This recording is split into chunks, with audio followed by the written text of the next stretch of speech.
अस्सलाम वालेकुम, hello and welcome to Sports Room. मैं हूं आपका मेज़बान नजीबुल हसनैन। बांग्लादेश के खिलाफ T20 सीरीज़ के लिए पाकिस्तान की 15 रुकनी स्क्वाड का ऐलान कर दिया है। No Haris, no Naseem, no Shadab, no Hasan Ali and surprisingly Mohammad Nawaz की एंट्री हुई है। इस हवाले से सबसे पहले बात करेंगे, आज स्पोर्ट्स कॉरेस्पॉन्डेंट शाहिद हाशमी साहब हमारे साथ हैं। शाहिद साहब, पाकिस्तान क्रिकेट बोर्ड पे हर दिन कुछ नया नया होता है और अजीबो गरीब होता है। पहले तो सबसे पहले हम टीम पे तो बात करेंगे ही, सबसे पहले मैं ये जानना चाहूँगा कि PCB के चीफ ऑपरेटिंग ऑफिसर और चेयरमैन के मुशीर का ताल्लुक क्या है टीम अनाउंस करने का? बिल्कुल, इससे अच्छा तो था कि प्रेस रिलीज के जरिए कर देते, प्रेस कॉन्फ्रेंस ना करते। प्रेस कॉन्फ्रेंस पूरी दुनिया में जब भी टीम सिलेक्शन होता है तो सेलेक्टर्स आते हैं। चीफ सेलेक्टर हमारे यहाँ है नहीं, 4 A हैं, डबल ए वाले हलीम डार, आकिब जावेद, अजहर अली, असद शफी, और अगर बिलाल अफजल भी शामिल है तो वो 5वें A हो जाते हैं अगर अफजाल को आप शामिल करें। तो सिलेक्शन कमेटी आए वो प्रॉपर अंदाज में बता सकते हैं कि कौन प्लेयर इंजर्ड है, कौन प्लेयर मुकम्मल फिट नहीं है। आमिर मीर और सुमैर साहब अपनी फील्ड में एक्सपर्ट होंगे, अपनी फील्ड में वो अच्छी प्रेस कॉन्फ्रेंस करते हैं। सुमैर साहब अक्सर एडमिनिस्ट्रेटिव साइड पे जब प्रेस कॉन्फ्रेंस करते हैं तो वो प्रॉपरली जवाब देते हैं। जब स्टेडियम की अपग्रेडेशन हो रही थी तो बराबर प्रेस कॉन्फ्रेंस करते थे, लेकिन टीम के सिलेक्शन में उनका कोई भी काम नहीं है। वो स्ट्रगल करते रहे दोनों। शाहिनशाह अफरीदी के बारे में सही जवाब नहीं दे सके। बाकायदा उन्होंने बाबर आजम, रिजवान और शाहिनशाह अफरीदी को करार दे दिया कि ये T20 यही चीज शाहिद साहब आप रुकिएगा, जो इन्होंने कहा है ना वो हम नाजरीन को दिखा भी देते हैं पहले से। वो भी इन दिनों में हम अनाउंस कर देंगे टीम के उसके लिए के दौरे के लिए टीम के नाम क्या होंगे। जहां तक वनडे और T20 का ताल्लुक है, जो कि वेस्ट इंडीज के साथ हमने खेलने हैं, उनसे हमारी बातचीत फाइनल मराहिल में है। हमारे पास T20 वर्ल्ड कप है, तो हमारी कोशिश है कि जितना ज्यादा कोई T20 के हवाले से टीम को मिल सके उतना ज्यादा दिया जाए। नहीं, जो आपको टीम दी है उसमें तो वो नहीं है, और वो T20 में बांग्लादेश सीरीज में हिस्सा नहीं है। जो सीरीज हमारी 16 जुलाई से शुरू हो रही है, T20 स्क्वाड है। जिन लोगों का आप जिक्र कर रहे हैं वो अमूमन वनडे स्क्वाड में होते हैं, तो ये T20 स्क्वाड है। देखिए ना, बात यही है कि इस पे क्या सहाफ़ी काउंटर करेंगे, क्या सवाल पूछेंगे, क्योंकि ये इनकी डोमेन ही नहीं है। जब आपने खुद ही ये डिसाइड कर लिया ये तो वनडे के प्लेयर हैं, उन्होंने तो नहीं छोड़ा है। मतलब मुझे ये बात समझ में नहीं आई कि ये कैसे हो रहा है, ये चल क्या रहा है। किसी एक सिलेक्टर को कहते थे कि आके वो प्रेस कॉन्फ्रेंस कर ले। हसन अली क्यों नहीं है स्क्वाड में, वो काउंटी कमिटमेंट उनकी चल रही है, तो ये बता देते कि जी वो काउंटी क्रिकेट को ज्यादा फौकियत देते हैं, वो नहीं आ सकते पाकिस्तान के लिए खेलने के लिए। हालांकि अभी बांग्लादेश में उनकी वापसी हुई है, वो काफी बड़े इंजरी ले ऑफ के बाद आए हैं। उसके अलावा आकिब जावेद को आप कहते थे पाकिस्तान का फास्टेस्ट बॉलर है, उसको आपने हटा दिया। क्या वो अनफिट है, क्या परफॉर्मेंस बुरी थी? फिर आप मोहम्मद नवाज को आउट ऑफ नोवेयर लेके आ गए, जिसकी आखिरी 10 या 12 T20 इनिंग्स में सिर्फ 3 विकेटें हैं। ज्यादा उनकी PSL में भी कोई अच्छी परफॉर्मेंस नहीं रही। नेशनल T20 ले लें, वहां पे भी परफॉर्मेंस नहीं है। क्या वो इसलिए लाए गए हैं कि वो माइक हैसन की टीम इस्लामाबाद यूनाइटेड से खेलते हैं, इसलिए लेके आए? आप लेफ्ट आर्म स्पिनर जो स्पिनिंग ऑलराउंडर थे, मेहरान मुमताज को कंसीडर नहीं करते। आपने अरफात मिनाज को 1 मैच खिलाया, शुरू में उसे एशियन गेम्स के 3 मैच दिए, फिर पिछले साल 1 मैच खिलाया, 26 नॉट आउट, 4 ओवर में 17 रन। उसको आपने क्यों बाहर कर दिया? वो आपका यंगस्टर है। फिर आप 31 साल नवाज को वापस ले आए। नवाज अच्छा प्लेयर था, उसने कुछ मैचेस जितवाए भी पाकिस्तान को, लेकिन एकदम से उसकी कारकर्दगी में नेशनल T20 PSL स्लंप आ गया और वो टीम से बाहर हो गया। अब आप किस बुनियाद पर उसको लेके आए? फिर वसीम जूनियर ने सिनेरियो बेस्ड मैच में 5 आउट किए। आप मुस्तकिल ये खबरें चलती रही कि वो फिट नहीं है, तो मुकम्मल फिट है। अब आप उसको कैंप में बुलाकर वनडे में कंसीडर करोगे, तो आपने बिल्कुल एक इनएक्सपीरियंस बॉलिंग अटैक किया है, जिसमें आपका अहमद दानियाल, सलमान मिर्जा एक एंड से बॉलिंग करेंगे, अब्बास अफरीदी थोड़ा सा एक्सपीरियंस है, और फिर फहीम अशरफ।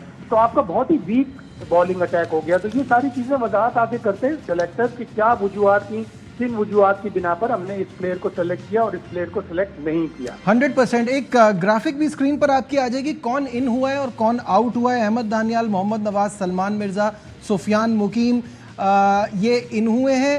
और आउट होने वाले खिलाड़ी हैं शादाब खान, जो कि ऑब्वियसली उस वक्त नायब कप्तान भी थे, हारिस रऊफ, हसन अली, मोहम्मद वसीम जूनियर, मोहम्मद इरफान खान, नसीम शाह। इनकी अदम मौजूदगी में जब आप ओवरऑल स्क्वाड पर नज़र डालते हैं, तो अभी जो शाहिद साहब बात कर रहे थे वीक होने की, तो शाहिद साहब ये तो हमारी फास्ट बॉलिंग मुझे ऐसी दिखाई दे रही है जो मोटरवे पे भी 120 क्रॉस ना करे। बिल्कुल ऐसा ही है, इतनी एक्सपीरियंस भी नहीं है, इतनी लीथल भी नहीं है, लेकिन आप ये कह सकते हो चलो आपके हारिस रऊफ अनफिट हैं, शाहीन शाह अफरीदी को आप कंसीडर ही नहीं करना चाह रहे। मुझे ये इतलात मिली कि माइक हैसन ने जब बुलाया था मुलाकात के लिए शाहीन शाह अफरीदी को, तो बार बार वो उनसे पूछते रहे which is your favourite format. तो शाहीन शाह अफरीदी ने उससे बार बार ये कहा कि मैं तीनों फॉर्मेट खेलना चाहता हूँ, अभी मेरी इतनी एज नहीं है। तो which is your favourite format का तो मतलब है कि वो शायद उसको एक से ज्यादा फॉर्मेट में खिलाना ही नहीं चाहते, फिर वो मल्टी टैलेंटेड प्लेयरों को लाना चाहते हैं। तो उन्होंने एक और हैरानकुन बात मैं आपको बताऊं, उन्होंने बाबर आजम से बार बार ये पूछा कि क्या तुम विकेट कीपिंग कर लोगे, अगर तुम विकेट कीपिंग कर लोगे तो तुम्हारी टीम में जगह बन सकती है T20 में, जिससे बाबर आजम परेशान हैरान रह गए कि मैंने तो कभी अपनी जिंदगी में विकेट कीपिंग नहीं की। भाई ये तो यही तो अलमिया है जी। बातें होंगी तो फिर पाकिस्तान टीम का अल्लाह ही हाफिज है। लेकिन आज मैं प्रेडिक्ट कर दूं आपको कि बाबर आजम, शाहीन शाह अफरीदी और Mohammad Rizwan T20 world cup में आ जाएंगे, और ये हमेशा होता आया है पाकिस्तान की टीम में। ठीक है, बहुत बहुत शुक्रिया शाहिद हाशमी साहब हमारे और अपना ओपिनियन शेयर कर रहे थे। फॉर्मर टेस्ट क्रिकेटर आपके जाने पहचाने बासित अली भी हमारे साथ हैं। बासित भाई, स्क्वाड आपने देख लिया है, सिलेक्शन ठीक हुई है आपके ख्याल में? आपको लगता है किसी के साथ ज्यादती हुई है या किसी को टीम में होना चाहिए था वो नहीं है? और साथ साथ अचानक से जो मोहम्मद नवाज को लेकर आए हैं उस पर भी काफ़ी तनकीद हो रही है, क्या कहेंगे?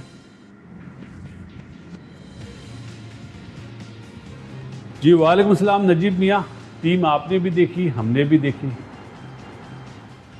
सवाल आपका ऐसा है, देखें जी, पहला जुमला मेरा यह है कि हसन अली ने PSL में बहुत अच्छा परफॉर्म करा। आखिरी प्रोग्राम में हमने कहा था कि कोई आए या ना आए, हसन अली साहबजादा फरहान आएंगे, अपने बाजू पे आए थे। लेकिन मेरा सिर्फ एक सवाल है टीम मैनेजमेंट से और पाकिस्तान क्रिकेट बोर्ड से, पाकिस्तान फर्स्ट है या काउंटी क्रिकेट फर्स्ट है? उसको होना चाहिए था। अगर आपने वाइट वॉश करा है होम सीरीज में, डजंट मैटर, बांग्लादेश की कंडीशन सिचुएशन उस टाइम पे डिफरेंट होंगी। हसन अली को रखना चाहिए था। एक चीज़, नवाज को रखा है क्योंकि शादाब की इंजरी, ऑलराउंडर, ऐसे ही है ना। जुमला ये भी बोला जाता है हम यंग लड़कों को रख रहे हैं, तो इरफात मिनाज भी तो है। अगर आप इरफात मिनाज को रखते ज़्यादा अच्छा है। खुश दिल पे प्रेशर पड़ेगा, जुमला याद रखिएगा मेरा, सही है। और शाहीन शाह अफरीदी को आपने नहीं रखा, आपने सलमान मिर्ज़ा को रखा। शाहीन शाह अफरीदी क्या पाकिस्तानी नहीं है? क्या PSL नहीं जीता? क्या PSL में परफॉर्म नहीं करा? क्यों जाती करें उसके साथ? चलें, बाबर के लिए तो आप बोलते हैं ना कि वो T20 में स्ट्राइक रेट का मसला है, रिजवान का स्ट्राइक रेट का मसला है, शाहीन का क्या मसला है? जुमला क्या बोला जाता है, एटीट्यूड का प्रॉब्लम है। और जो बोलता है मुझे पता है, क्योंकि वो नहीं चाहते कि सीनियर टीम में हों जो बोल रहे हैं। अगर एटीट्यूड का मसला जिस तरह बहाना बना के उमर अकमल को, अहमद शहजाद को बाहर किया गया है इस मुल्क से, तो वही चीज़ अपना शाहीन शाह अफरीदी के साथ की जा रही है। ऐसा मत करो यार। सेलेक्टर्स, कोच साहब, कप्तान साहब, आपको मशवरा दे रहा हूँ, ऐसा मत करो। पाकिस्तान फर्स्ट। आप एशिया कप जीतोगे, आप पाकिस्तान जीतोगे, वो अपना वर्ल्ड कप जीतोगे, पाकिस्तान की टीम, तो आवाम खुश होगी, आवाम को खुशियाँ देंगे आप। अभी एक बच्चा टीम से आप 3-0 जीते हैं तो आवाम खुश हुई है। खैर, इस टीम को देखते हैं बांग्लादेश के खिलाफ भी क्या नतीजा आता है, वो तो वक्त आएगा तो पता चलेगा। लेकिन क्या वेस्ट इंडीज़ के खिलाफ भी अगर यही टीम हुई तो रिजल्ट ऐसे ही आएगा? आपको क्या लगता है? हवाएं चेंज होती हैं, मैं कहता हूँ ना हवाएं चेंज होती हैं, मौसम चेंज हो रहा है। गर्मी से हब्स का मौसम हो गया है पंजाब में, और आइंदा 1 महीने में और चेंज हो जाएगा। वेस्ट इंडीज़ टूर के बाद सारी किताबें खुल जाएंगी।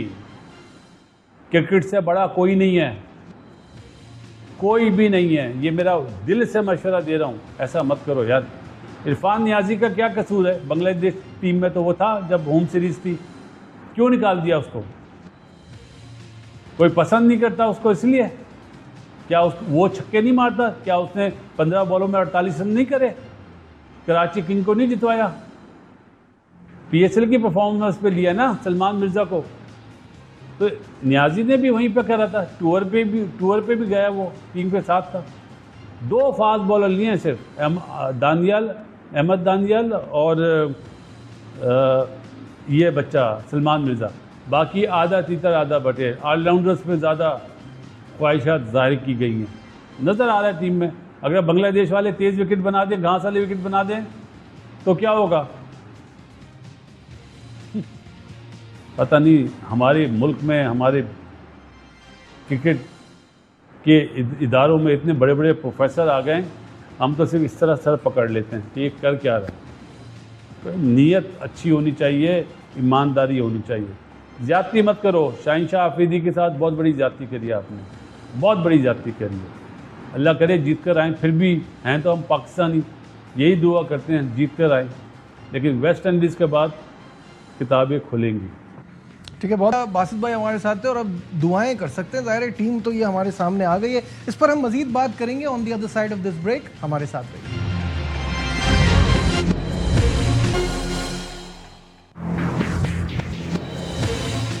Glad to have you back to Sports Room. और जैसा कि आप जानते हैं कि बांग्लादेश के खिलाफ T20 सीरीज़ के लिए 15 रुकनी स्क्वाड का ऐलान कर दिया है, जिस पे बहुत सारी बातें हो रही हैं।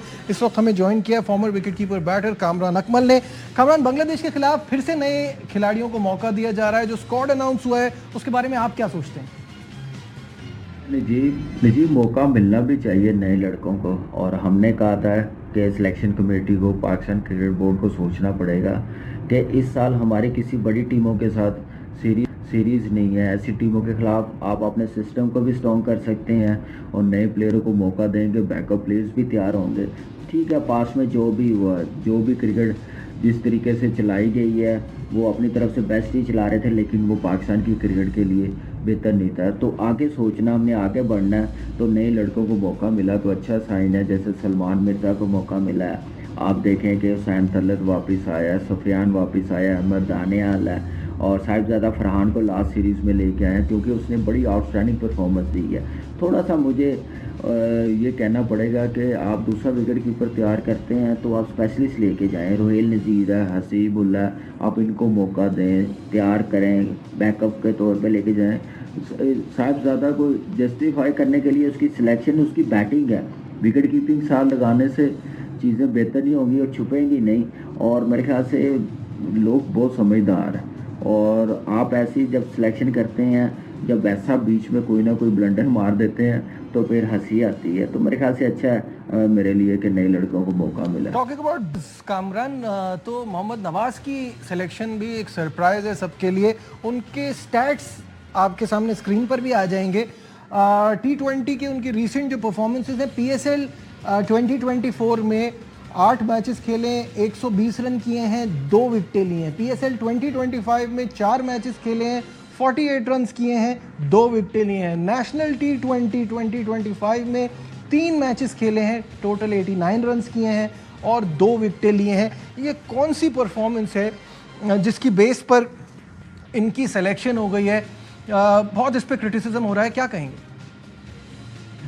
बिल्कुल नजीब, और एक चीज़ तो मैं मानता हूँ कि बड़ा ज़बरदस्त ऑलराउंडर है, टैलेंट है, सब कुछ है, और शुरू में मैचेस भी जितवाए हुए हैं पाकिस्तान टीम को और रेगुलर मेंबर भी था। लेकिन जब ड्रॉप किया गया था, परफॉर्मेंस की वजह से किया गया था ना, क्या ख़राबी उसमें थी? बॉलिंग में क्या ख़राबी थी? बैटिंग में क्या ख़राबी थी? क्या अकेडमी में बताया गया कोचिज़ को? क्या बैटिंग कोच ने प्लान बताया कि तुमने किस चीज़ पे काम करना? क्या वजह है कि तुम परफॉर्म नहीं कर रहे, बैटिंग में रन नहीं कर रहे? स्पिन बॉलिंग जो कोच है उसने कोई बताया होगा? कोई ऐसी चीज़ नहीं की होगी, क्योंकि हम लोग जब प्रोफेशनली लेके चलेंगे ना, काम करेंगे, तो ये लड़का फिर ड्रॉप होगा, डोमेस्टिक में जाएगा, परफॉर्म करके आएगा। क्या वजह डोमेस्टिक में इतनी बड़ी परफॉर्मेंस नज़र नहीं आई? किसी टूर्नामेंट में बेस्ट ऑलराउंडर नहीं हुआ, किसी टूर्नामेंट में आप देखें डोमेस्टिक के हाईएस्ट विकेटें नहीं है, रन्स नहीं है। तो आप विदाउट परफॉर्मेंस लेके आएंगे तो फिर वो सिस्टम के साथ जाती है, उन लड़कों के साथ जाती है जो लाइन में लगे हुए हैं, अपनी बारी का वेट कर रहे थे। ठीक है, बहुत बहुत शुक्रिया। हमारे साथ है, अपना ओपिनियन शेयर कर रहे थे इस टीम के हवाले से। Former Test cricketer Tauseef Ahmed हमारे साथ हैं। तौसीफ भाई, अस्सलाम वालेकुम। सबसे पहले ये बताइएगा कि स्क्वाड आपने देखा, कोई हैरानी हुई किसी चीज़ को देख के? आप स्क्वाड के बारे में क्या सोचते हैं, और सीनियर्स को एक बार फिर ना खिलाने का फैसला ठीक है? जी नजीब, मैंने टीम अनाउंसमेंट देखी और सच पूछते हैं तो आई थिंक मेरा कहा इतनी बुरी टीम नहीं है, सिवाय एक दो प्लेयर पे जिस पे मैं बात कर सकता हूँ, या और भी कर सकते हैं। और उसका एक तो मेन वही है कि हुसैन तलत को आपने, मैं पहले भी कह रहा था कि हुसैन तलत को किस उसमें डाला, और जाहिर है, और सच्ची बात तो ये है कि फ्रेंचाइज का इन्वॉल्वमेंट बहुत ही ज़्यादा है। और इस तरह पता चलता है आपको कि मोहम्मद नवाज़ को लेना कमाल कर दिया भाई। मोहम्मद नवाज़ को लिया, किस बेस पे लिया है बताइए। 2024 में भी उसकी परफॉर्मेंस ऐसा सच नहीं थी, और अभी भी आप इसमें भी देखते हैं तो 2-2 विकेटें हैं, मेरे ख्याल 4-6 विकेटें हैं अगर देखें तो यान के थोड़ा सा तो मुझे हैरत होती है इस बात पे। और ये सिलेक्शन मुझे इतनी भाई नहीं है, सच्ची बताऊं मैं आपको। और वही चल रही है, फिर सिलसिला तो वहीं पे है जिसके बार बार हम तस्करा करते रहें। दूसरी बात, आपने सीनियर प्लेयर्स की बात की, और यस सीनियर प्लेयर बिल्कुल बाहर हुए। मैं खुद भी कहता हूँ कि यंग लोगों को चांस देना चाहिए, पता चले, कोई बात नहीं है। और हो सकता है उनको इतनी श्योरिटी माइक हैसन ने दे दी। और माइक हैसन जिसकी मैं अभी बात कर रहा था, उन्होंने मोहम्मद नवाज़ को कैसे सेलेक्ट किया, किसके प्रेशर में किया, तो प्रेशर में तो वो आते हुए दिखाई दे रहे हैं। दूसरी बात ये कि हाँ, वो जो प्लेयरों की हम बात कर रहे हैं, कोई बात नहीं, अगर वो नहीं सिलेक्ट हुए, हम पहले भी कहते रहे कि ज़रूर इनको जो है आप आजमाना चाहिए सबको। तौसीफ भाई, आपकी एक्सपर्टीज पे स्पिनर्स की बात कर लेते हैं। एक तरफ तो कह रहे हैं कि यंगस्टर्स को मौका दिया जा रहा है, तो माफ़ कीजिएगा, फैसल अकरम और मेहरान मुमताज़ को चांस ना मिलना, ये आपके ख्याल में ज़्यादती नहीं है? हाँ, स्पिनर्स पे मैं बात ज़रूर करूँगा। फैसल अकरम की बात, जब चूँकि आपने नवाज़ को लिया तो फैसल अकरम कहाँ चले गए, और उसके अलावा अगर आप देखते हैं तो मेहरान मुमताज़ कहाँ चले गए। और सबसे बड़ा जुल्म जो किया है ना, वो मुझे हिस्ट्री पूरी पता है, सबसे बड़ा जुल्म आपने उस्मान तारिक के साथ किया है। उस्मान तारिक को यार, तो ये मोहम्मद नवाज़ को आपने लिया, उस्मान तारिक की देखें तो आप, वो जाके जो है दूसरे मुल्क में खेल रहा है। पहले आपने उस पर चेकिंग का इल्ज़ाम लगा दिया, और उसके बाद आप क्लियर भी कर दिया, और फिर आपने उसे कैंप में भी नहीं बुलाया। और उसके बाद अगर आप देखते हैं तो आप देखें शाहरुख खान की टीम के साथ वो खेल रहा है, और उसकी हिस्ट्री मुझे पूरी पता है कि किस तरह, कौन सी फ्रेंचाइज ने जो है उसको जो है इस तरह उसको डिस्टर्ब किया, और बाद में क्लियर भी कर दिया।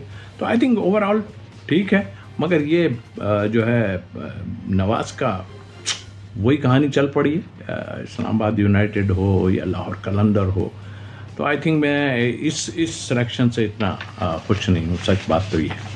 ठीक है, बहुत बहुत शुक्रिया। तौसीफ अहमद साहब हमारे साथ है। एक्सपर्ट्स की राय आपने देखी, पब्लिक क्या सोचती है? क्या वो सीनियर खिलाड़ियों के ना होने पे नाखुश है, या समझती है कि ये यंगस्टर्स बेस्ट पॉसिबल लॉट है जो पाकिस्तान को आगे जीत की राह पे ले जा सकते हैं? जी हाँ, आवाम थोड़ी डिवाइडेड है। कुछ को लगता है कि बहुत सारे खिलाड़ी जो हैं यंगस्टर्स, उनको मौका मिलना चाहिए। कुछ को लगता है कि जो सीनियर प्लेयर्स हैं, परफॉर्मर्स हैं, उनको साथ होना चाहिए। उनकी एक्सपर्टीज़ की हमें ज़रूरत है जब टफ़ टीमों से मुकाबला होगा। देखते हैं इस सीरीज़ का क्या रिज़ल्ट आता है, बहुत कुछ इसके ऊपर डिपेंड करता है। कल हमने कायद-ए-आज़म ट्रॉफ़ी के हवाले से बात की थी, तो डायरेक्टर डोमेस्टिक अब्दुल्ला खुरम नियाज़ी का क्या कहना था उस हवाले से? उन्होंने क्या जस्टिफिकेशन दी है कि क्यों 18 से टीमें 8 कर दी हैं कायद-ए-आज़म ट्रॉफी में, वो आपको दिखाते हैं।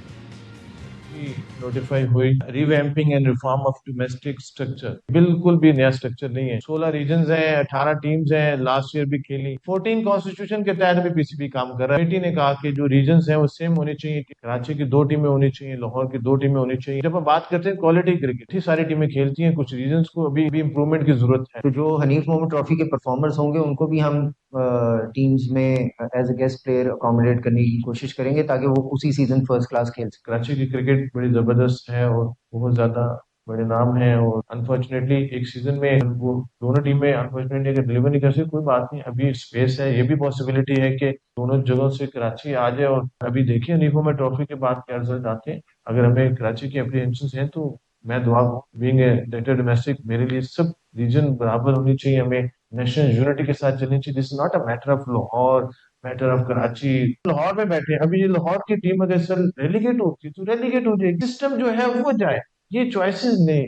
आई think there is no justification जिस तरह की ये बातें चल रही हैं, ये कोई जस्टिफिकेशन नहीं है। आज सिंध की, पूरे सिंध की कोई रिप्रेजेंटेशन नहीं है।